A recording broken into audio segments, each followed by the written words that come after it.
오늘은 나도 모르게 가난해질 수 있는 주방, 그리고 그것을 피하는 방법에 대해 말씀드리겠습니다. 주방은 음식을 만들고 먹는 공간으로 식록의 공간입니다. 양택삼료는 문, 주, 조의 세 가지이며 문, 은 현관문, 주, 는 안방, 조, 는 주방을 의미합니다. 여기서 대문은 기의 출입구이며 주방은 식록으로 주방과 대문이 모두 중요한데 사람들이 매번 소홀히 하는 경향이 있습니다. 하지만 집이 대문과 주방이 서로 합치되면 괴함도 일어나지만 만약 집안에 괴이한 병이 생기는 것은 모두 주방이 흉하기 때문이라고 합니다. 우리의 만병은 모두 음식에 따라 생기는 것이므로 주방이 좋으면 사람에게 기라고 주방이 흉하면 사람에게도 흉한 것은 너무나도 자명한 것이라 생각할 수 있습니다. 그래서 옛날 어머니들이 아침마다 주방에서 깨끗한 정한수 한 그릇을 떠놓고 부뚜막에 올려놓은 뒤 절하며 빈 것도 주방에는 한 집안의 번창을 돕고 애군을 막아주는 조왕신이 있다고 믿었기 때문입니다. 이제 우리는 주방이라는 공간은 가족의 행복과 직결되는 공간이기 때문에 항상 청결하게 해야 하고 물건들을 적절하게 배치해야 한다는 것을 알았습니다. 다만 주방은 물과 불, 음과 양이 모두 공존하는 공간이다 보니 기의 흐름이 막히거나 나쁜 작용을 할 수 있습니다. 그래서 각 가전의 특성을 잘 파악하여 나쁜 기운이 발생하지 않도록 해야 합니다. 주방에서 물과 불은 생명에게 꼭 필요한 요소이지만 정반대의 기운입니다. 물은 계속 내려가는 기운이고 불은 계속 올라가는 기운입니다. 그래서 물의 기운이 계속 내려만 가지 않고 올라가고 불의 기운도 계속 올라만 가지 않고 내려가는 수승화강의 원리를 적용시켜야 합니다. 그렇다면 첫 번째로 불의 성질을 지닌 것을 살펴보면 전자레인지와 가스레인지를 찾아볼 수 있을 겁니다. 풍수지리에서는 북쪽을 차가운 기운을 가졌다고 합니다. 그래서 가급적 전자레인지나 가스레인지 같은 불의 특성을 가진 물체들은 북쪽으로 위치를 시켜주면 좋습니다.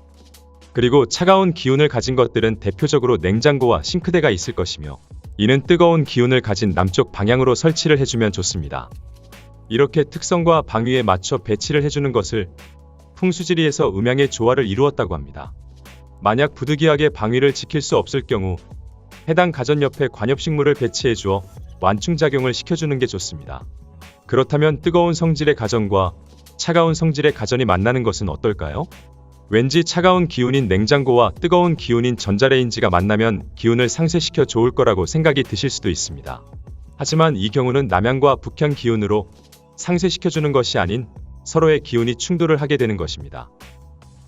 이렇게 서로의 기운이 충돌하면 나쁜 기운이 생기게 되고 집에서 불필요한 소비를 하거나 가정에 아픈 사람들이 생기게 됩니다. 그래서 냉장고 위나 옆에 전자레인지를 두는 것은 안 좋습니다. 가급적이면 전자레인지를 냉장고와 떨어져 배치해주는 게 좋습니다. 그렇다면 싱크대와 가스레인지는 어떨까요? 이 두 개는 안타깝게도 가까이에 있는 경우가 많으며 입주하실 때 이미 고정되어 따로 옮길 수가 없는 상황이 많습니다. 하지만 싱크대는 차가운 기운, 가스레인지는 뜨거운 기운이므로 이 또한 충돌이 일어나게 됩니다. 이렇게 옮길 수 없는 경우는 충돌을 완충시킬 수 있는 기운을 배치하는 게 좋습니다. 풍수지리에서는 불과 물 사이에 나무를 두어 서로가 충돌하지 않게 할 수 있습니다. 앞에서와 마찬가지로 가스레인지와 싱크대 사이에 두꺼운 나무판을 두어 두 기운의 충돌을 방지할 수 있습니다. 만약 이게 적절치 않다면 작은 관엽식물이나 화병, 과일 바구니를 두는 것도 좋습니다. 다음으로 앞에서 말씀드렸듯이 냉장고는 물의 특성을 가지고 있습니다. 그래서 당연히 음기가 쌓이기가 쉽습니다. 무심코 넣어둔 음식은 상하지는 않지만 음기가 계속 쌓여서 안 좋은 기운이 나오게 됩니다.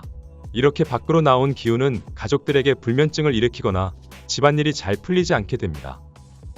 그리고 냉장고 안에는 식품을 70%만 채워넣고 30%의 공간은 비워놓는 게 좋습니다. 냉장고는 복록과 재물을 상징하는 매개체이므로 냉장고 안을 100% 꽉 채워두면 더 이상의 재물이 들어오는 것을 방해하는 작용을 합니다.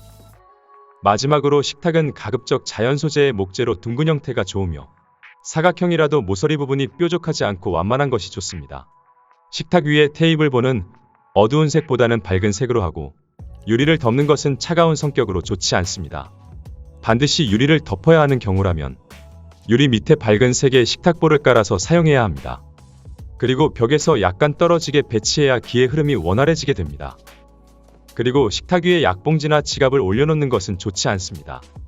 약봉지를 자주 보게 되면 건강한 기운을 막고 병의 기운을 돋우기 때문에 약 먹을 일이 자주 생기게 됩니다. 지갑은 부엌에 있는 불의 기운이 지갑 속에 돈에 영향을 주어 금전운이 떨어지고 지출이 많아질 수 있습니다. 그렇기 때문에 가급적 지갑과 약봉지는 식탁 위에 올려두지 않는 것이 좋습니다. 이렇게 해서 주방에 관한 풍수 인테리어를 소개해드렸습니다. 앞에서 말씀드린 내용을 가정에 잘 적용하셔서 좋은 기운을 많이 불어 일으키시길 바랍니다. 감사합니다.